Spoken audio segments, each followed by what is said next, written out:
So from the above illustration, let's assume that they want us to find the displacement at point C and then at point K.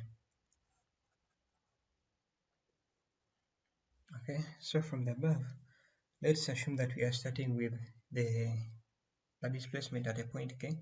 So from we first of all need to determine the internal forces, and then before we determine the internal forces in the structure, we first try to look at it and see whether we've got some truss members that do not carry any load.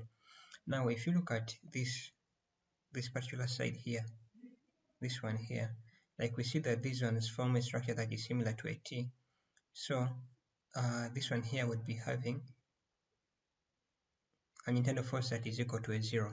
Then if this one here is equal to a 0, then when you come and look at this upper section also, we have a T that is formed, isn't it? Because this one here has now gone out of the system. So this one here would also be a what? Would also be having a force that is equal to a 0. So therefore, what we are left with is as follows. We've got this rod, this one, and then this one here. So let's try to look at the internal forces. Now if at all this one here is of magnitude Fp, towards the left, this one at this point here we've got to have two reactions.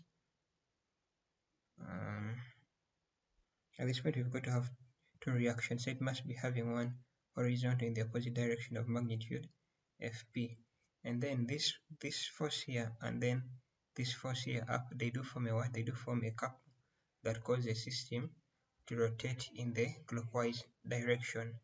Therefore, we can deduce that the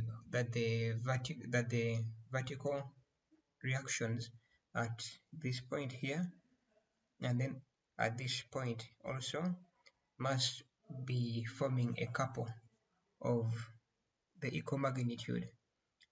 Thus, if these are going that way, then this one here must be a force that acts downwards of magnitude Fp, and then this one here must be one acting upwards of magnitude Fp, so as they cause the system to rotate in the opposite direction. Since this one was clockwise, this becomes anti-clockwise.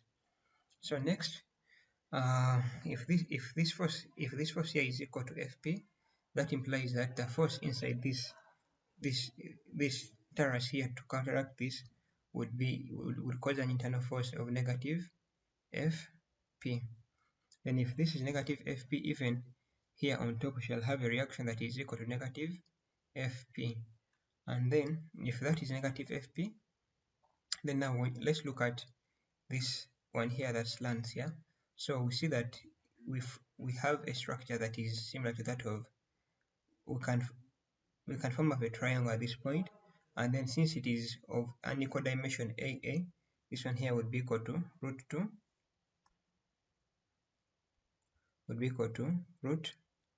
2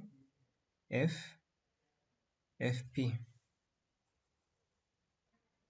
And then next, we now need to come and draw that of the action of the unit force at point K. So at point K, assuming that I give it a unit force that is Fn is equal to 1.